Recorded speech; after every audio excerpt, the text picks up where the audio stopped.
The class is Memory of Jared Ochen, and today we're going to learn the Haftorah of Parshat Bo. On page, in this book, it's on page 1103, Jeremiah chapter 46. 46, I'm sorry, 46.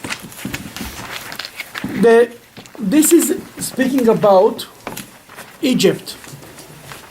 The Parshas that we learned this few weeks is about Egypt. We're learning this week's Parsha and next week's Parsha, Va'ero and Bo, about the 10 plagues, how God punished Egypt. The Haftorah is about the same topic. There it was the Jewish, it was a war between the two superpowers. Who were the two superpowers at the time? Egypt on one side and Babylon on the other side. Before that, who was the superpower before Babylon? Syria. Yeah, then Assyria, the Jews were loyal to Assyria. Then they were loyal to Egypt for a while. That at one point, Egypt went to war against Assyria, and the king of the Jews, Yoshiyahu, how I say it in English? Josiah. Josiah, yeah, probably. He decided to defend the Assyrian from Egypt. That he decided to go to war because Israel is like in a cross section. We are between all in the Middle East, everybody has to go to war, they have to pass by Israel. That he said, I will not allow the sword of Egypt to pass by the land of Israel. Why? Because it says it's written in the Bible, then when Jewish people will do the right thing, a sword not only will not come to attack you, they will not even pass by you. וחרב לא תעבור בארצכם. It's written in Kitavo. It starts with the blessings. 1 second. I think it's in Kitavo. חרב לא תעבור בארצכם. Let's see, on page 999, chapter 28 of Deuteronomy. Let's see if it's here.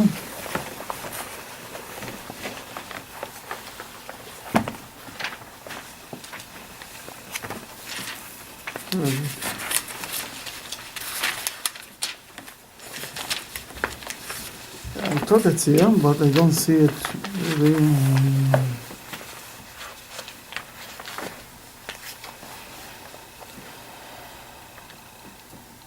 Somewhere in Deuteronomy, I don't see it here. Maybe Nitzovim. In any case, that he said, he learned from it, that we are not allowed to even pass by. The sword should not pass by. It means to say, a foreign army who's going to attack another foreign army should not pass by in Israel. That the name of the king was Pharaoh. Pharaoh Necho was his name. Josiah went out against them to fight them, to stop them from going to attack Assyria. He told them, who asked you to interfere? I'm going there, don't stop me. Pharaoh killed Yoshiyahu, the king. And he was a righteous king. A few years later comes the punishment for killing the king. But the king shouldn't go and fight it with Josiah, with Pharaoh, with Egypt. The lesson for the Jews was the Jews should never get involved in the big wars between the superpowers. It's not their business, it's not their place. They should do what they're supposed to do, protect themselves, but not take sides. Every time when the Jews took sides, they got in trouble. They always made the wrong choices, but always. Since biblical time until today. Question for you before we start. Josiah's father, Manasseh, was probably the most evil king we've ever had. He was bad news. Bad news. Hezekiah, his father, was a good guy. Was righteous, yeah. Josiah, his son, was a good guy. Yes. But Josiah is the one that gets killed, even though he did all kinds of great stuff. He did amazing great stuff. Why is he getting killed as punishment for what happened with Manasseh, or why is he getting killed? Yeah. First, we're asking a hard question. In general, I will tell you, you see, good guy, bad guy, good guy, bad guy. Joachim was a bad guy too. The son of Yoshiyahu was also a bad guy. In general, first of all, there is one amazing lesson. the influence of grandparents. Guys, you're grandparents soon? You better stand up for your job. Why? Think about it. We see it even earlier. Esau was the son of Isaac, right? Bad guy. He had a son named Eliphaz. Eliphaz ran after Jacob. He wanted to kill him, but he was too good. He was raised by Isaac. He had the influence of his father, of his grandfather. He didn't touch him. Eliphaz's son was Amalek. Verstehst? Even if Eliphaz's father was a good guy, his grandfather Esau was a bad guy. Then you see the influence of grandparents, unbelievable. I see it in so many cases. You see it even in Hasidic dynasties, rabbis. You see how the grandson is just like his grandfather.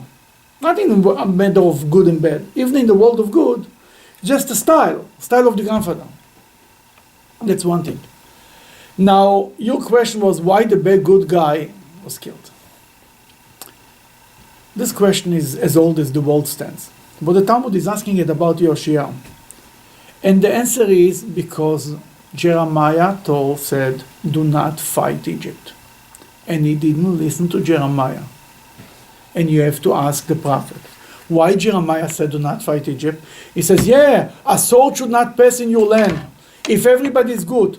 Yoshiyahu, the king, thought that everybody is righteous. This king started a campaign of eradicating all idol worshipping from Israel. Unbelievable. He felt that he's going to bring Mashiach, this king. The only problem was the Jews did not cooperate it. Jeremiah the prophet, he knew what's going on behind closed doors. You understand? And in the beginning, Jeremiah will join them on this optimistic approach. Let's bring all the remnants of the Jews together. We'll start a new nation. As time passed, Jeremiah is walking away because he says the Jews don't want to. Then what the king thought, that Israel is in a state that God will not allow a sword from one nation, from a foreign army to pass by in Israel. The Jews didn't deserve it at that time. And he went to the war without asking the prophet. The prophet told him don't go. And therefore he was killed. It doesn't mean that Egypt does not have to be punished for killing this righteous king. Because the king that came after him, Jehoiakim, he was a bad guy and was good for nothing. But that's a different story. Here is already in the time of Jehoiakim. There is now the prophet Jeremiah is speaking world politics. He's speaking about how Babylon is going to destroy Egypt as a punishment for Egypt killing the Jewish king, the righteous king. Now it doesn't mean that Jeremiah was a chassid of Babylon. But at that time he says God wants Babylon to control. And he tells the Jews, do not join the Egyptian. The Egyptian will not help you when the time will come. And by the way, Babylon came and Israel relied on Egypt and they didn't help them. And they came and they destroyed all Judea and Samaria. They destroyed. That now when he's coming after Egypt, it was already that 3/4 of Israel is gone and done. Nothing is there. That's basically a prophecy from Jeremiah giving the news to Egypt that are going to be destroyed. Nobody likes to hear such news, I can tell you that. Then and why is this written in this week Parsha? Because of Parshat Bo, because it speaks about the 10 plagues. But there is a question in Parshat Bo, it's next week's Parsha actually, also there is many mitzvahs. The mitzvahs of Rosh Chodesh, counting the moon, the new moon is in that Parsha. The mitzvah of Pesach, the Passover lamb is in this Parsha. The mitzvah of Film is in this Parsha. There's quite a few mitzvahs there. Why I couldn't find a better Haftorah? Because I'm busy with beating up Egypt. Couldn't find something better. But there is also a little bit of a sign to connect the story. Maybe the end of the Haftorah, that's the answer. But we will get to it as we go, as we walk through. Okay, page 1103 in this book, Jeremiah chapter 46, number 13. The word that God spoke to Jeremiah the prophet, that Nebuchadnezzar, king of Babylon, should come and smite the land of Egypt. Mm-hmm. Declare in Egypt and announce the Migdol. Where is Migdol?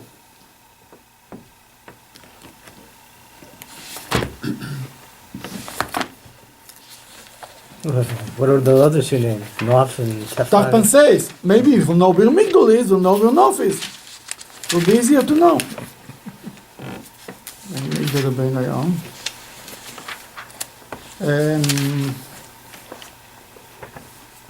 Open on page 321, Parshas Beshalach, the story of the Exodus of Egypt, how the Jews left Egypt.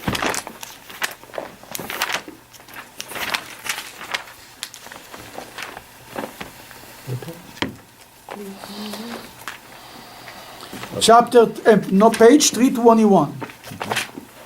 Number 1, chapter 14, number 1. God spoke to Moses, saying, "Speak to the Israelites and tell them to turn back and camp before the Freedom Valley between Tower and the sea." Migdol is the tower. I don't know why they didn't use the regular word, Migdol. Look in the Hebrew side, the first line, the last line of the page. In the Hebrew side, the middle of the page, in the middle of the line, Bein Migdol ubein hayam. You see? Migdol is a place in Egypt. Are you what? No. No? Okay. Okay, as long as you It's know. because you're a new grandpa, that's why. That's why. Oh, by the way, the baby boy, and Mushke, the baby boy. Just like a few hours ago. Thank God. Very nice. Everybody is happy. Baruch Hashem. And the breeze is next Tuesday morning, God willing, probably. 10 o'clock? Yeah, not 8 o'clock after the service. You're Oh, all right. You're all invited.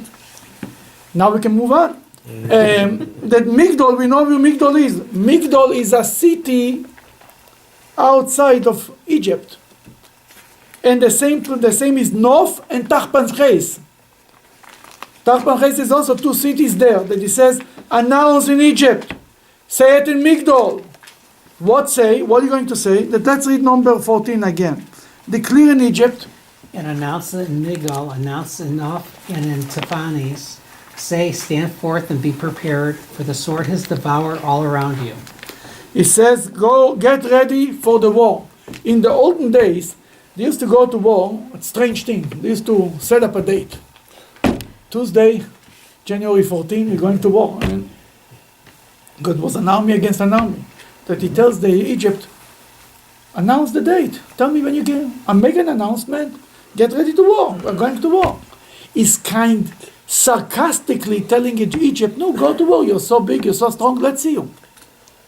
That's what Jeremiah is saying. Why is your strong one overthrown? He did not stand because God thrust him down. He made many stumble indeed. One fell upon the other. They said, arise and let us return to our own people and to the land of our birth because of the present sword. Okay, then what is he saying here? He said that the people they will not be able to stand by the power of Babylon. Babylon will destroy them. Not only and there is other armies first of all, one will fight the other. Egypt joined with other armies. They made a covenant with other nations to fight Babylon. And the other nations, the nations between themselves, they'll fight with each other. They will stumble on each other, the soldiers. And then the soldiers from the other armies will say, why are you here? Let's go back home. What do we need here? What do we lost here? Let's run away home. They were not ready to war. They were not good soldiers, beside. But God made sure, that's what he says. How is it you were not successful? You were so successful for so many years. What happened? Because Hashem put you down. Hashem doesn't want you to be successful. Why? Because you're afraid from the sword of the Babylonian sword. Cherev Hayonah. It's a strange expression, but we're not going to it. Okay, number 17. They cried there, Pharaoh, king of Egypt, is but a noise who lets the appointed time pass by. Because it's supposed to be an appointed time to go to war. He passed the appointed time. He didn't show up, Pharaoh. And then he said, maybe we'll go later, another appointed time. He didn't show up in this appointed time either. He was not ready to go to war to fight with Babylon. And by the way, during this time, usually the Jews were on the side of Egypt. But the prophet Jeremiah was going around day and night and begging the leaders of the Jewish people, accept the yoke of Babylon and things will be good for you. And the temple will not be destroyed. They said, no. I think it was Joachim who started a revolution against Babylon, right? It was, I think, the first one. Yeah. I think that was Then right. he was, there's a story with him. He grew up in by the Babylon king, I think, Babylonian king, and he saw him once. I think it was Jehoiakim, I think. He walked into his office and he saw him eating a living rabbit, sitting on the floor. He was so close that he was allowed to open the door of the king anytime. The king saw that he saw him. He called him like this, like an animal. He told him, I want you to swear to me that you'll never tell the story to anybody. He took an oath, he swore to him. And when they made a meeting with other kings to go against Babylon, he says, you're telling me, they started to speak bad about Nebuchadnezzar. And he said, you're telling me who Nebuchadnezzar is, I'll tell you who Nebuchadnezzar is. And he told the story. The king heard about it, the news came. That was the end. But here he says, that's what he's saying, they passed the day, they were afraid. As I live, number 18. As I live, says the king, whose name is the Lord of hosts, surely one shall come like Tabor among the mountains, and like Carmel by the sea. What is he comparing, like Tabor in the mountains? God says, as I live, it's an oath. God is taking an oath that this is going to happen, just like I live. God lives forever, right? That's why human beings cannot swear by their life, because their life is like this. God is forever. Then God says, like the Tabor in the mountains, and Carmel is by the sea. What God wants to say with it? Just like the Tabor by the mountains, Tabor will never move. Just like the Carmel is by the sea and will never move either. So too, what I'm telling you now is going to happen. Carved in stone, so to speak. That he gave the example of the two mountains. The Medrash says that Tabor, from here we learn from this line, the Tabor and the Carmel, the Medrash says that the Tabor and the Carmel, there's a whole Medrash when God came to give the Torah at Mount Sinai. It was a fight among the mountains. Which mountain should receive the Torah? The Tabor came and said, I'm such a tall mountain, I deserve the Torah. The Carmel said, I deserve the Torah. And everyone had another argument. That he says, the Talmud puts it, like the Medrash puts it, the Tabor came to Israel, so to speak, all the temples will come, when Mashiach will come, all the temples will come back to Israel. What does this mean? What means that the soul in Chabad will move to Israel? The temple, the building. First of all, it's a nice building.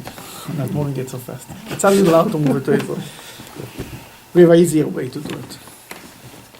The easier way is we spread Israel all over. The whole world becomes Israel. Then we don't have to move the temple and make Israel bigger. The moment the holiness of Israel goes all over the world, that everybody is included. The moment you open your heart, there is space for everyone.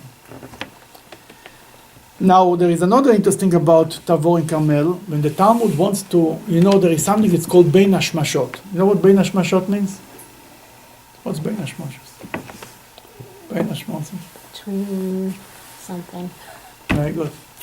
Twilight. You know what twilight is? Yeah, Between day and night. Between day and night.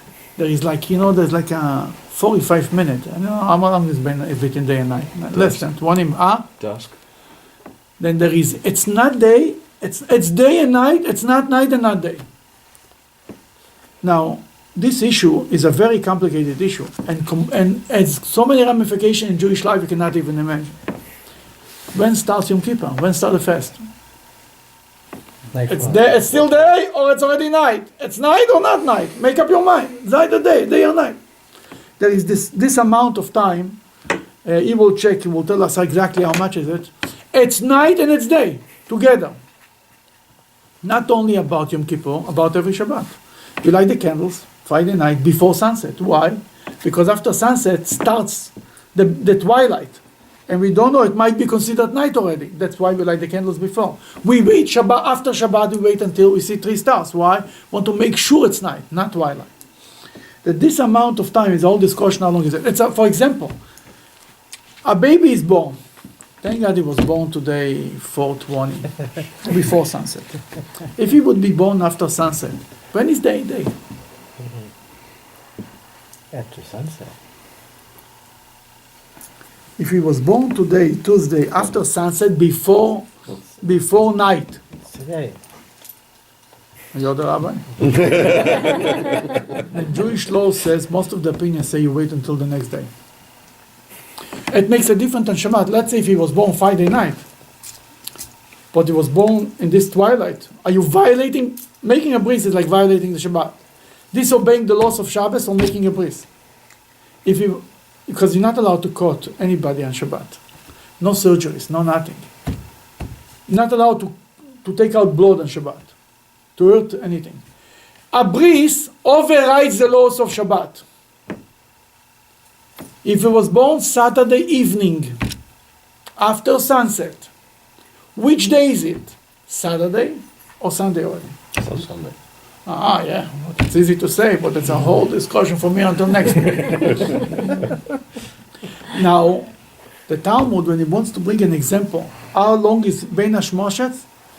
If a guy stands on the Carmel, on top of the mountain, and the sun is still shining, it starts setting, and he goes down, and he comes back, that's the time of twilight. He goes down to the water to immerse himself, and he comes back up. That's the amount of time of twilight. Anytime? 31 minutes. 31 minutes, thank God. I follow, Baruch Hashem, thank God for you. Then we learn that to a point, this is the connection from the Haftorah to the Parshat, because the Parshat speaks about the new moon, when it's all the laws of time and this, then it has a little bit of a connection. Where's Mount Tabor, by the way? Mount Tabor is in Israel, in the north. Is it in Golan? Or? No, it's not in the Golan. It's in Galilee? It's in the Galilee. Okay. Yeah, it's in the Galil. You saw Mount Tabor? Yeah, it's in the Galil. I passed by many times. It's a very tall mountain, huge. There, besides Mount Hermon? What's it? Hermon? Someone? I think it's the top. I think it's the tallest. Yeah, Tabor is probably a why they're very high talking about it here. mountain. Very high mountain. Okay, now he says something amazing. That is, no, 1 second. Okay, number 19. Okay, go ahead. O daughter dwelling in Egypt, prepare yourself to go into exile, for Noph will become a desolation, a ruin without inhabitant. He tells them that Egypt will become desolation, and the people of the Egyptian will have to go in exile, will be exiled. Continue. Egypt is a beautiful heifer, but heifer, but the gadfly from the north has come. What does this mean? Egla yefeifiya Mitzrayim. Egypt is a beautiful heifer. What's a heifer? Cow. Okay. Calf. The golden calf. You see, one of the, if you want, the biggest question that we have always for generations, for 3,300 years. How is it that the Jewish people, after hearing the word of God, the Ten Commandments, 40 days later made a golden calf? It doesn't make sense. All the explanations don't make sense. What is he saying here? Egypt was the symbol, the national symbol of Egypt was a calf, a heifer. And not their idol. Their idol was a lamb. I hope there is a difference between a lamb and a calf, right? Yeah. What's the difference? It's a different The animal. sheep and ones. One goes with the That's my knowledge in agriculture. Zoology. Zoology. Zoology, exactly. Thank you. I didn't go to anywhere where there is animals for a long time, to a zoo for a long time. In any case, I don't like the smell and all of that. It's not for me. Egla yefeifiya Mitzrayim is the answer to the question.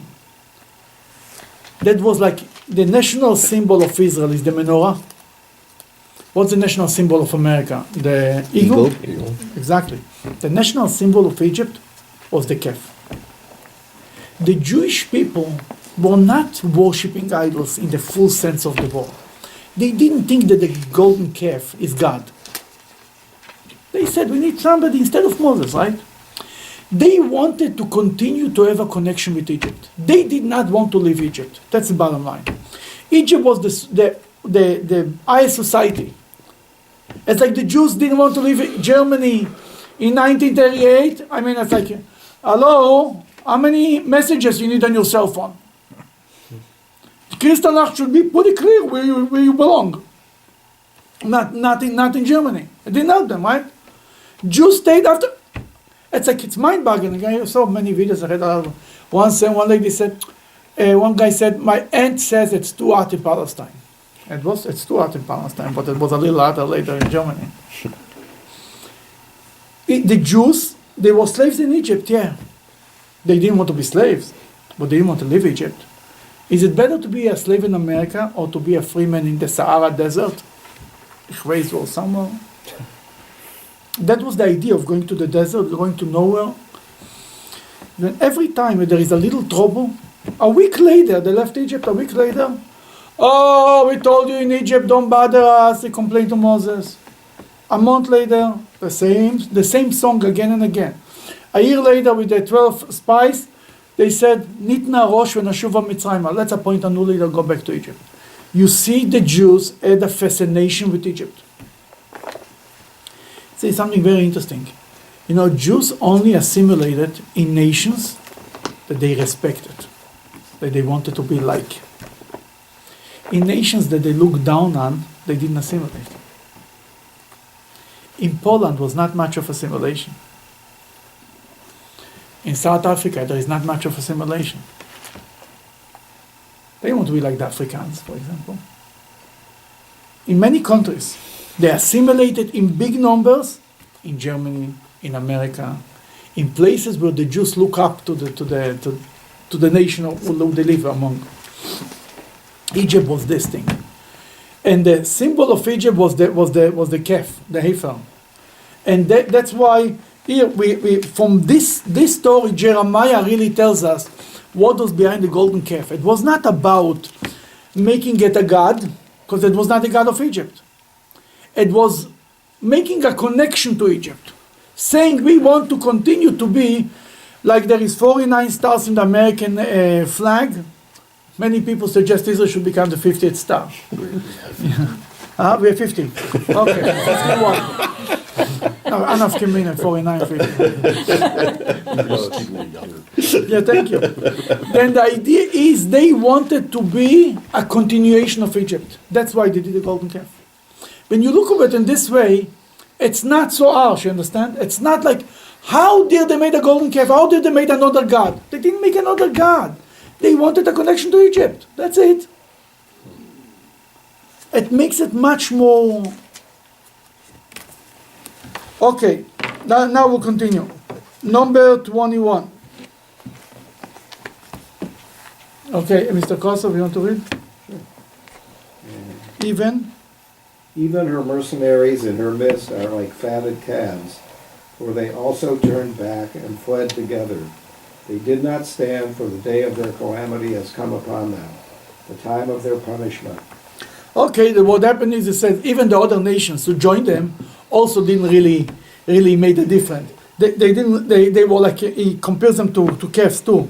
He says they run away when time to come to stand up for Egypt, they all run away. Number 23. The sound is like the serpents, for they march with an army and come against her with axes like those who fell trees. It means to say, he said they will come and they'll chop up Egypt like somebody who comes in and chops up a forest, cut off all the trees. Nothing will be left of them. 23. They cut down her forest, said God, although it is impenetrable, because they are more numerous than the locusts. The daughters of Egypt... It says there were so many, the army of Babylon is so big, then you cannot even count how much they are. Like the locusts, by the way. That's another connection to the Parshat. Okay. The daughter of Egypt, go ahead.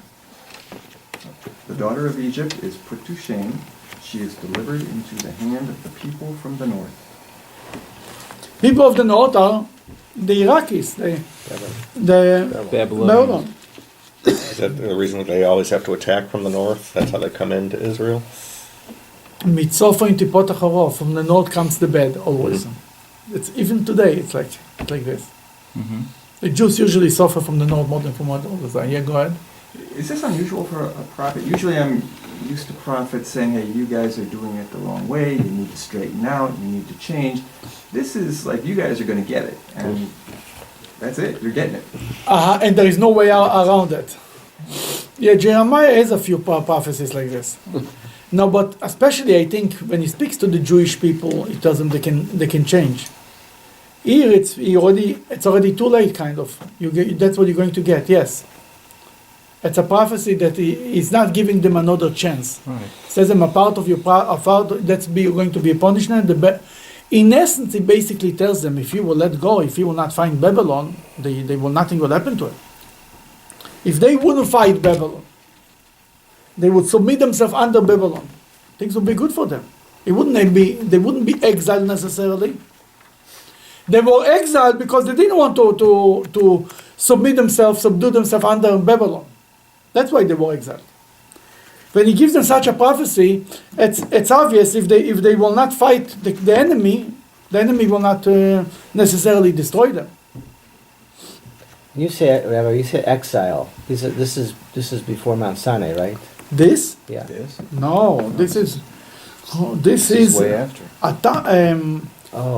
This is 1,000 years later. So the exiles, the temples are already destroyed?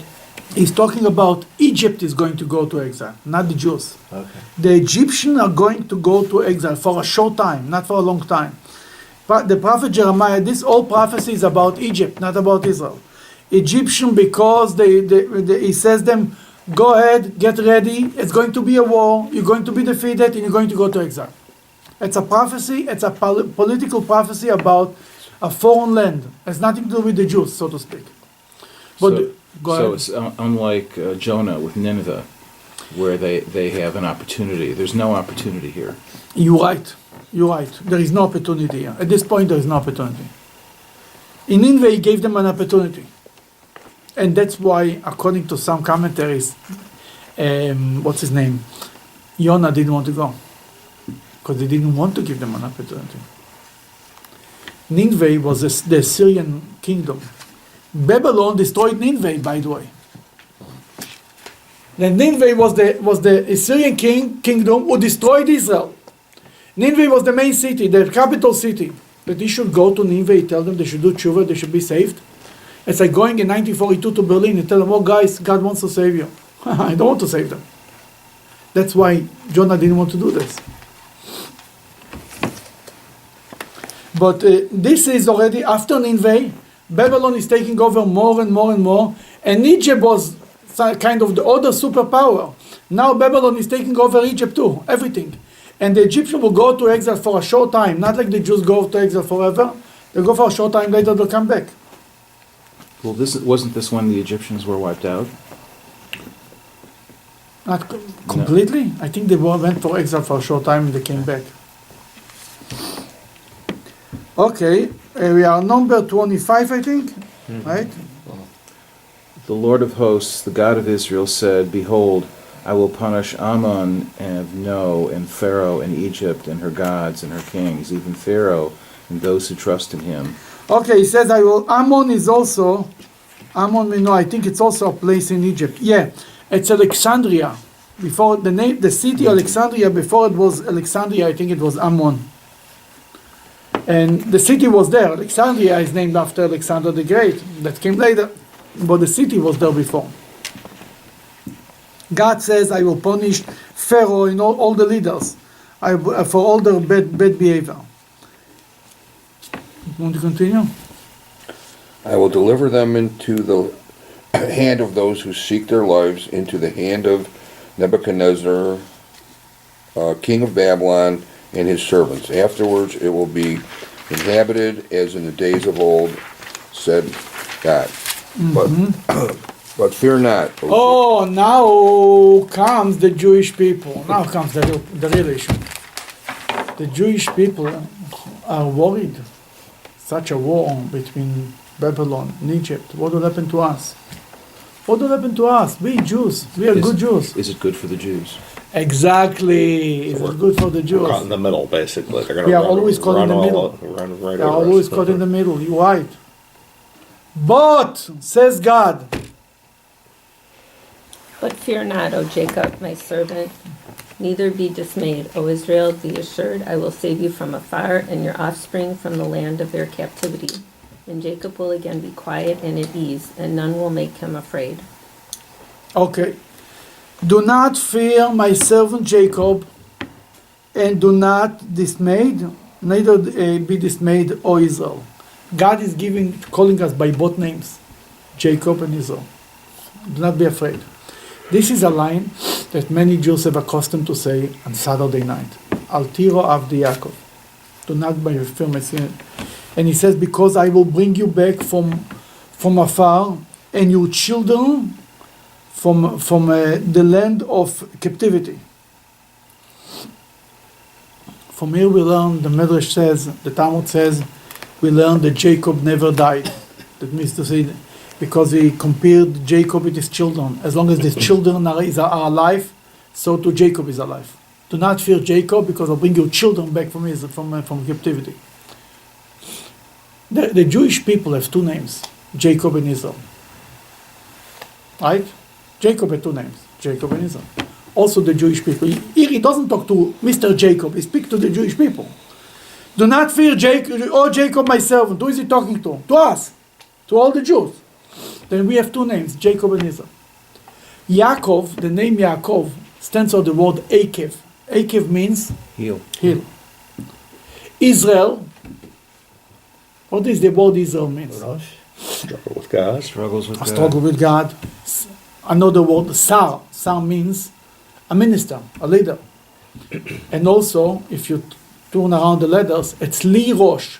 A head for me. God says, Israel is my head, so to speak. We are Rosh, leaders. Sometimes we are Jacob, sometimes we are Israel. When we do the wrong things, we are Jacob. We are at the bottom. You know, the Jewish people are compared in the Bible to the stars of the heaven and Sand. to the sand of the earth.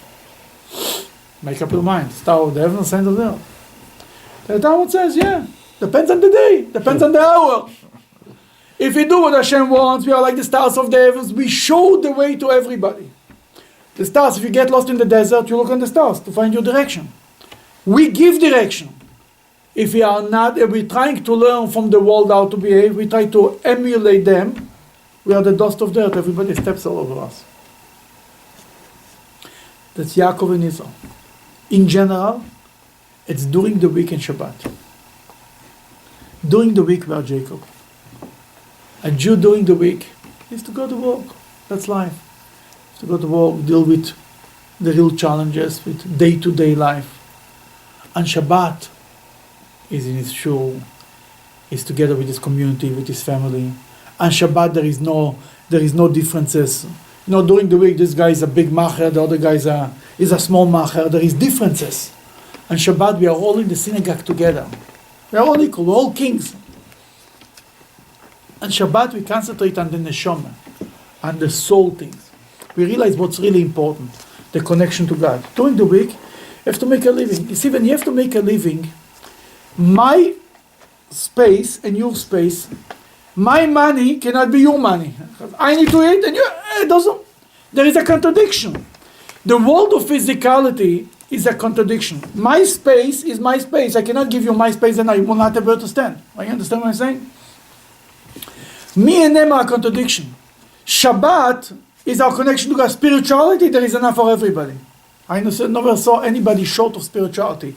If I share with you my spirituality, I don't get less. Sorry. If I give money to somebody, then I have less. But if I give spirituality, I don't have less. Then what I mean to say is like this. During the week, we are Jacob. We are in the bottom. On Shabbat we are Israel. The prophet Jeremiah says, I'm sorry. Do not fear Jacob. When you walk out from Shabbat, we tell the Jewish people, "O Jacob, my Al tira avdi Yaakov, do not fear my servant Jacob, because I will bring you back. I will save you." It's a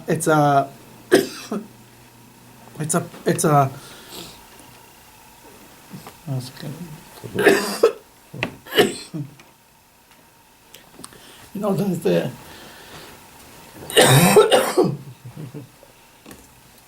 if you get sick, don't sue me. God willing, do not. I don't even know from where it is coming. Chutzpah. God is making a promise to the Jewish people in this paragraph, and I think this is the paragraph why we chose this Haftorah. The whole purpose of Haftorahs is to comfort the Jewish people. Then the whole thing about punishing Egypt, it's comforting, you know, everybody is happy when your enemy suffers, everybody is excited. There is a saying in Hebrew, it's a mean saying, but it's a lot of truth. There is no joy like the joy of somebody else suffering. That's your enemy, so to speak. You say somebody that he lost and I won, it's not so much that I won. The excitement is that he lost. Oh, that's good. Isn't that one of those mitzvahs? You know, when you see your You're not allowed. You're right. You're right. To help your enemy. No, you cannot rejoice when your enemy falls. That's why we dip our fingers in for the wine. It's the, You're right. Egyptians drink. That's why the idea of speaking a prophecy, how Egypt is going to be punished, no, not such a goy seglik. But the end of it, God repeated, the prophet repeats it twice. Then do not fear my servant Jacob. I will protect you, and do not be scared, Israel. I will bring you back from basically, the Egyptian will come back from their exile quicker than the Jews, but ultimately, the Jews will come back from exile. And the Jews will not be destroyed. Here comes the even more powerful line. On number 21. Fear not, kind of repeating itself. Yeah, you said that, I think. No, we didn't do 28. Go No, ahead. but you did, I think. Fear not, O Jacob, my servant, said God, for I am with you. I will make a full end of all the nations to which I have driven you, but of you I will not make a full end. I will correct you in just measure, and I will not utterly destroy you. What is he saying here? There is an amazing, good message for the Jews.